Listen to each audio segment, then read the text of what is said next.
Au Cameroun, un adulte sur 4 ignore qu'il est hypertendu. Pourtant, l'hypertension artérielle fait partie des 4 principales maladies non transmissibles qui causent le plus grand nombre de décès prématurés et qui entraînent de nombreux cas d'invalidité. On en parle ce matin avec le Dr Moncam en cette journée internationale de la cardiologie interventionnelle.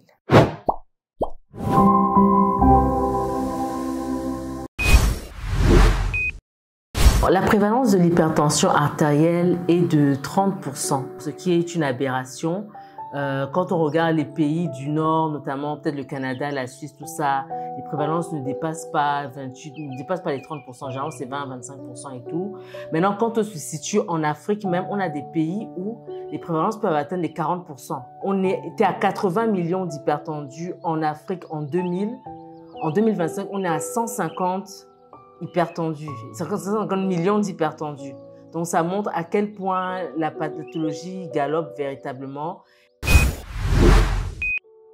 L'Afrique est un épicentre assez préoccupant du fait de l'urbanisation, du fait de l'occidentalisation du mode de vie.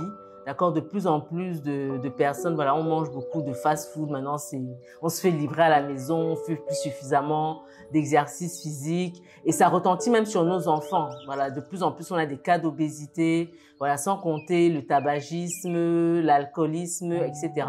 Donc, tous ces facteurs qui convergent, en fait, vont favoriser notamment les maladies cardiovasculaires et l'hypertension artérielle qui en est l'un des plus gros facteurs. Alors chez nous, comment optimiser la prise en charge? C'est-à-dire déjà manger moins salé. Parce que le sujet noir est un phénotype vraiment qui est beaucoup plus sensible au sel que les autres races. D'accord, ça c'est la première des choses. Revenir vraiment à une alimentation plus traditionnelle par rapport à ce que nos grands-parents faisaient, tout simplement. D'accord. Et même dans l'alimentation moderne qui se fait, diminuer tout ce qu'on, comme on a dit, le sel, diminuer tout ce qui est cube magie, d'accord, qui est très riche. Le glutamate de sodium augmente. On voit, il y a des études qui montrent les pics de tension liés au glutamate de sodium contenu dans nos bouillons de cubes, etc. Moins d'alcool, d'accord. Généralement, chez la femme, on dit maximum 1 verre de vin par jour. Chez l'homme, 2 verres de vin par jour. De vin rouge, ok. Donc, tout ce qui est bière, whisky, vraiment avec beaucoup de modération. Favoriser l'exercice physique. Et ça se commence déjà à l'école, mais ça doit s'entretenir en famille. Parce que toutes les bonnes habitudes, en fait, on ne peut pas tout laisser à nos enseignants. À la maison, ça doit commencer là-bas, en fait. Donc, faire davantage d'exercices physiques et tout. Et quand on a, à partir de 40 ans, aller voir 1 fois par an le médecin, juste pour une consultation de prévention. Instaurer la culture de la prévention. Ne pas attendre que la maladie se manifeste. Surtout pour une maladie comme l'hypertension artérielle qui, chez beaucoup de patients, ne manifeste même pas de signes. Quelqu'un peut être là, il a 190 de tension artérielle, il n'a aucun mal, il n'a rien du tout. Et cette maladie va se manifester lors d'une complication comme l'AVC. C'est lorsqu'il a un AVC qu'on saura que, en fait, il était hypertendu. Voilà, donc ne pas attendre que les signes se manifestent, surtout si on se sait sujet à risque.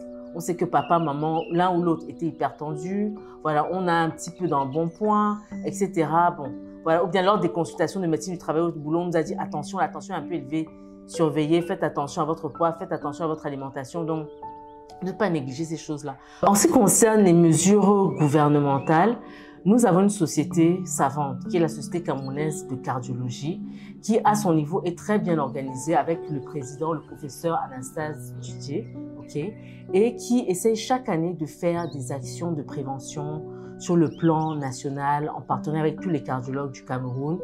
Là, par exemple, récemment, il y a déjà au mois de là, c'est le mois de septembre, donc à la fin du mois, il y aura des consultations qui sont prévues gratuitement et tout. Chaque année, on a au moins 5 ou 6 activités, plus des congrès, toutes sortes de réunions qui nous permettent de davantage sensibiliser. Les institutions, les politiques de santé se battent vraiment pour qu'il y ait même des recommandations sur l'hypertension, sur la lutte contre l'hypertension nationale.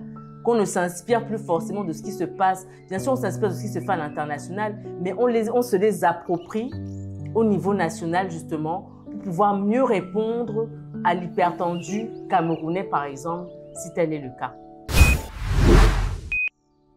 Vous avez des antécédents médicaux dans la famille, n'hésitez surtout pas à vous faire consulter. Le mois de septembre est un mois béni pour toutes ces personnes qui veulent refaire la paix avec leur santé, tout simplement, parce qu'il y a toutes sortes de campagnes médicales qui sont organisées. Il suffit de regarder un peu sur les réseaux sociaux ce que font les cardiologues et tous les collègues concernés, tout simplement. Donc vraiment, faites attention à votre hygiène de vie, sensibilisez autour de vous, ok, tout simplement.